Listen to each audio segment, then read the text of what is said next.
Hello guys, எல்லோரும் எப்படி இருக்கீங்க? இன்றைக்கி நம்ம பார்க்க போகிற வீடியோ எதை பற்றினா, ஏஷியன்ட் எகிப்தோட 5 இன்ட்ரெஸ்டிங்கான ஃபேக்ட்ஸ் தாங்க. சரி, இப்போ ஏன்ஷியன்ட் எகிப்ட்னு சொன்னால் உங்களுக்கு என்ன டக்குன்னு ஞாபகம் வரும்? பிரமிட்ஸு, மம்மீஸு, ஃபேரோஸு அதெல்லாம். பட் ஏஷியன்ட் எகிப்தில் இன்னும் நிறைய இன்ட்ரெஸ்டிங்கான விஷயங்கள் மக்கள் செஞ்சுருக்காங்கங்க. ஆமாங்க, 4000 வருஷத்துக்கு முன்னாடியே எகிப்து மக்கள் ப்ரெக்னன்சி டெஸ்ட் எடுத்திருக்காங்க, சுவிங்கம் இருந்திருக்கு, லீகல் ஒர்க்கர் ரைட்ஸ் வச்சுருக்காங்க, ஏன் டூத்பேஸ்ட் கூட யூஸ் பண்ணியிருக்காங்க. இதெல்லாம் கேட்டால் அவங்களால நிறைய பேரால் நம்ப முடியாதுன்னு எனக்கே தெரியும்.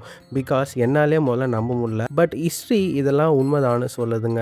ஏன்னா ஹிஸ்ட்ரி ஃபுல்லாக சீக்ரெட்ஸால் நிறைஞ்சது. அது நிறைய விஷயம் டெக்ஸ்ட் புக்கில் நம்மளுக்கு சொல்லி கொடுக்கறதே இல்லை. சரி, ஓகே, நம்ம இப்போது இந்த வீடியோக்குள்ளே போய் அந்த 5 அன்னோன் ஃபேக்ட்ஸ் அபவுட் ஏஷியன்ட் எகிப்த் என்னன்னு தெரிஞ்சுக்கலாம்.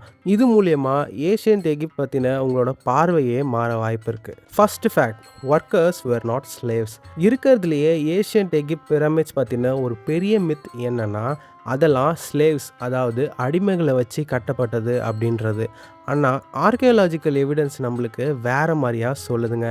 என்னன்னு பார்த்தீங்கன்னா, அப்போது வேலை செஞ்ச ஒர்க்கர்ஸ், அதாவது லேபர்ஸ், விவசாயிங்க, அப்புறம் திறமையான பில்டர்ஸ், இவங்க எல்லாருக்குமே சம்பளம் கொடுக்கப்பட்டிருக்கு. அது மட்டும் இல்லைங்க, அப்போவே அவங்கக்கிட்ட ஆர்கனைஸ்டான வில்லேஜஸ்லாம் இருந்திருக்கு, கிராமங்கள்லாம் இருந்திருக்கு. அதில் ஃபுட்டு, மெடிக்கல் கேரு, ரெஸ்ட் எடுக்கிற நாட்கள் அப்படின்னு இந்த மாதிரி நிறைய விஷயங்களும் இருந்திருக்குன்னு சொல்லப்படுது. இப்போ இந்த பிரமிடை பார்த்தா ஆக்சுவலாக இதெல்லாம் அவங்களோட நேஷ்னல் ப்ராஜெக்ட்ஸ் மாதிரின்னு நம்மளுக்கு தெரிய வருது. எப்படி நம்மளுக்கு இங்கே ரோட்ஸு, மெட்ரோலாம் இருக்குது, அந்த மாதிரி அவங்க ஊரில் அது ஒரு நேஷ்னல் ப்ராஜெக்டாக அப்போது கட்டப்பட்டிருக்குன்னு நம்மளுக்கு இப்போ புரியுது.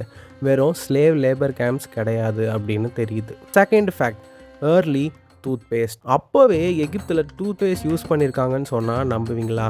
ஆமாங்க, ஏஷியன்ட் எகிப்தியன்ஸ் அவங்களோட டென்டல் ஹைஜீன் மேலே ரொம்ப கேர் பண்ணி இருந்திருக்காங்க.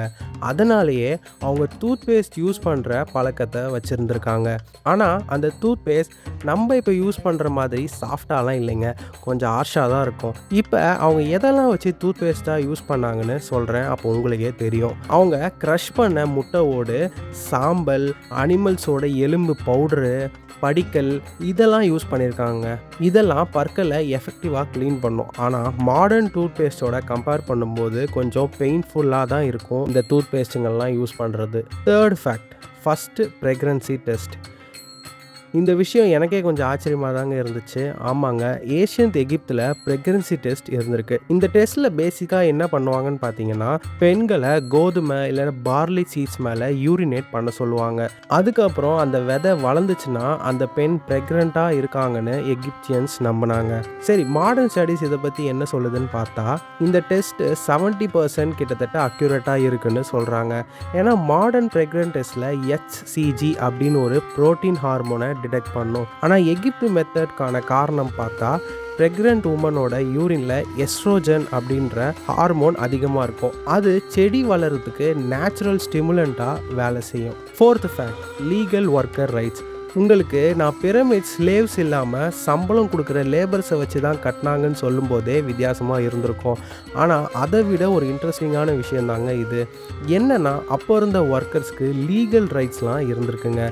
ஒர்க்கர்ஸ் சட்டத்துக்கு உட்பட்டு ஆக்சுவலாக கம்ப்ளைண்ட் பண்ண முடியும், ஸ்ட்ரைக் பண்ண முடியும், ஏன் இன்னும் சில வசதிகளை டிமாண்ட் கூட பண்ண முடியும். Fifth fact, Cleopatra is closer to iPhone than pyramids.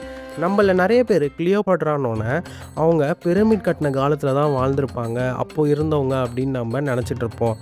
ஆனால் கிரேட் பிரமிட் கிட்டத்தட்ட 2560 BC அப்போது கட்டினது. ஆனால் கிளியோபாட்ரா ஆட்சி செஞ்ச காலம் அரவுண்ட் ஒரு 30 BC இருக்கும். தட் மீன்ஸ் கிளியோபாட்ரா டைம் படி பார்த்தா பிரமிட் கட்டினதோட ஐஃபோன் இன்வென்ஷனுக்கு தான் க்ளோஸராக வாழ்ந்திருக்காங்க. ஓகே காய்ஸ், நம்ம இப்போது இந்த வீடியோவோட முடிவுக்கு வந்துட்டோம். இந்த இன்ட்ரெஸ்டிங்கான ஃபேக்ட்ஸ்லாம் உங்களுக்கு பிடிச்சிருந்ததுன்னா லைக் பண்ணுங்கள். இல்லை உங்களுக்கு இன்னும் ஏதாவது ஃபேக்ட் தெரிஞ்சால் அதை கமெண்ட் பண்ணுங்கள். அடுத்த ஒரு வீடியோவில் பார்க்குறேன். பாய்.